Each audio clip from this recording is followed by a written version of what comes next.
I'm Alex Olgin. I'm a reporter in the WFAE newsroom, and I'm helping my colleague, who is the host and creator and producer of the She Says podcast. Sarah Delia has been reporting for over a year on the story of one woman in Charlotte as she navigates the criminal justice system and tries to get some sort of justice after her sexual assault in 2015. Episode 7 of the podcast just was released this morning very early, so it's okay if you haven't had a chance to listen to it yet.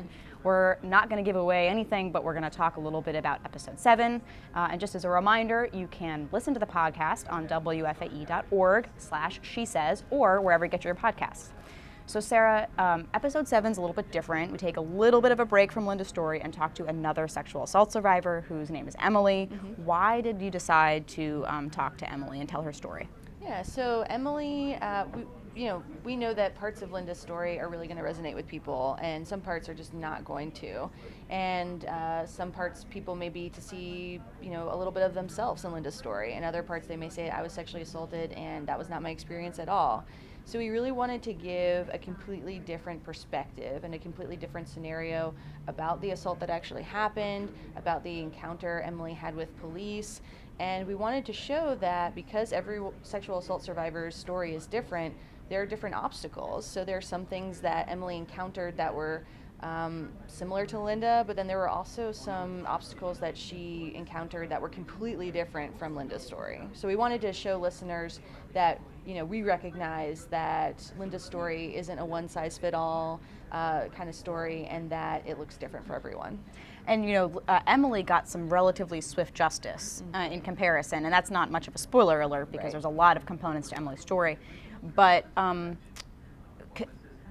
you talk about how did that swift justice help her navigate this winding road? Does she still sort of feel like she's on the road? Was she able to answer that question? Yeah, I don't think I'll give away that answer, but what I will say is that unlike Linda's story, especially where we are in the midst of it right now, Linda is just now starting to get to the point where the legal system is starting to be involved. So the district attorney has her case, that kind of thing, and they're going to start looking into what evidence there is. And in Emily's case, she went completely through that process. So it's really interesting to look at Emily having her day in court, what that did for her as a sexual assault survivor, and maybe what it didn't do for her as a sexual assault survivor. So we include a lot of that scene of that court hearing that I think is really powerful, and I think listeners will have just kind of a different appreciation for the criminal justice system when we get to that part. So were Emily's obstacles unrelated to the criminal justice system, some of the obstacles that she faces? I think one thing Emily does a really lovely job of talking about is the type of work you have to do as a victim, and how she felt like there were a lot of expectations of her as a sexual assault survivor that she wasn't necessarily anticipating. And, there were just they wanted for her to give a victim's impact statement. And she just said, she chose not to do that, but she appreciated being asked. But it was just something like, I don't feel like it's my job as a victim to have to make a case why this person should get a longer sentence. So there were those kind of challenges. But more of her obstacles deal actually with the media, and how a TV crew during the time that her assailant was still on the loose showed up in front of her house and actually started to take some kind of B-roll backdrop film. And they say they didn't realize that they had just pulled up to her house. But that experience, that was really a huge obstacle for Emily and a really big part of her trauma recovery. And that's something that Linda, didn't have that same experience. Right. And as you mentioned, every sexual assault survivor story is different. But have you found common threads that sexual assault survivors are experiencing as you've reported the story and talked to other victims and survivors? Yeah. I think the biggest thing is that every survivor of a crime, especially sexual assault, wants to feel heard and wants to feel like that their story is being validated. And I think you hear that a lot with Linda's story, but you also hear that with Emily's story as well. She's maybe not looking for validation from the police as much as Linda is, but she is looking for validation in other places, like a support group, like WSOC, the media organization that showed up to her house that day. So she is desperately, like Linda, trying to shake people awake and say, this is my story. You need to respect my story. You need to hear my story. You need to listen to my story. And I think that's something that all sexual assault survivors can relate to. And speaking of Linda, just as a reminder to listeners, where is she now? So where we left Linda was that the man that she's identified as the person that assaulted her that night in 2015, he came back as a DNA match. He was arrested, he was indicted, he was in jail, and then he was able to actually post bail. So he has been released, and as we explained a couple episodes back, when anyone makes an accusation of a crime, like, you get to know who has said that you attacked them or whatever. So now this man knows who she is, so she's kind of left in this sort of paralyzing state of fear of what's going to happen with this guy now that he knows that I am I in danger, is my family in danger, and also what is going to come next for me in the legal system. And can you give us a preview of what we might hear in the next episode?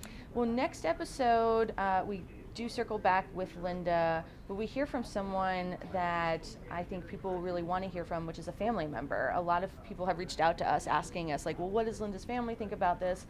And that's a really tricky thing to dive into when you're dealing with someone who's an anonymous person where you're trying to protect their identity. But we were able to talk to her sister, who she's very close with, and to get a family perspective that way that I think is going to be really powerful for people to hear about. What is it like, not for the person on the winding road, but the people that are kind of like watching them navigate it, and sometimes the powerlessness that those people might feel of wanting to help but not knowing what to do. Mm-hmm.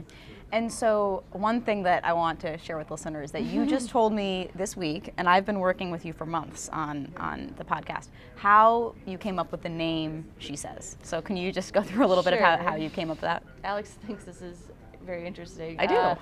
So I think I get all my best ideas when I'm driving because my mind's kind of like an autopilot, and I was listening to the radio and this song came on by the Beatles. It's off of the Revolver album, which I grew up listening to because my parents listened to it. And there's a song called She Said, and I was listening to it and I was thinking, at the time I didn't have a title for the podcast, and there's a part of the song where they just repeat she said over and over again, and I was like, oh my God, that's the name of the podcast. But that actually led to a really interesting conversation of, well, is it she said because that's past tense, or is it she says because she's like on this active journey? So it did evolve, but the Beatles, I guess we have to thank for the title of the podcast. Great band, great music, and apparently great inspiration. Yes. So I know this whole series we've wanted to hear from listeners, and that continues. You just want to tell people where they can share their stories? Or... Yeah. So each week we put a call out for listeners. Sometimes we have a specific question that we're wondering if you could help us answer. But we're sort of leaving it a little bit generic as far as what you want to share with us at this point in the podcast. So maybe you want to share as a sexual assault survivor where you are in your journey, or maybe you want to share what your challenges were with the legal system and navigating that. And we like to play those, we share them online, but then if you stick around to the very end of the episode, you get like this bonus of just hearing these voices of She Says listeners that are sharing their stories. And I love hearing them. I think they're all so different, and then there are common themes. Mm-hmm. But for example, we heard from a college student that was raped, and how she has been trying to navigate the university and the police and finding justice in her own way and what that looks like for her. We hear that at the end of this episode, and another one that's really powerful as well. So I just hope that people feel emboldened to participate when it's appropriate, when you feel comfortable, because you are part of She Says, and your voices are really important to be a part of the podcast. So you can leave us a voicemail message, and that number is in the mid-break of this podcast. You can also find the information on how to do that, make that phone call, leave that voicemail at our website, which is wfae.org/shesays. And that's a great segue. That's where you can listen to the podcast, where you can get the web extras like this timeline that we have of Linda's case. And just as a reminder, you can subscribe to the She Says podcast on NPR One, Google Play, Apple Podcasts, wherever you listen to your podcast, and listen to episode 7 right now. You can go ahead and rate and review us, and thank you so much for listening. Oh, we have one listener comment here from Christina Hamilton. She says, really have appreciated the teamwork effort between Sarah Delia and Alex Olgin as they tell these stories. I hope these stories create a more empathetic experience for those impacted by these crimes. We're listening. Thank you so much for Christina for writing in and listening and watching, and we want to hear from the rest of you guys. So go ahead, like I said, WFAE.org, She Says, is the place to go ahead and share your comments. And one more thing just before we go is that we are in the midst of planning a public conversation event that is going to be about sexual assault, and it's going to be a panel of people. We'll have more details about that on our website, but it is August 2nd. That's a Thursday, and it's going to be a live broadcast of Charlotte Talks, and I think that if you've been listening to the podcast, you'll definitely want to tune into the radio, or it's a free event. We hope that you'll come. It's at the McGlowan Theater. All the details are going to be available at WFAE.org, and we hope that you'll check that out too. Thanks for watching. Thanks.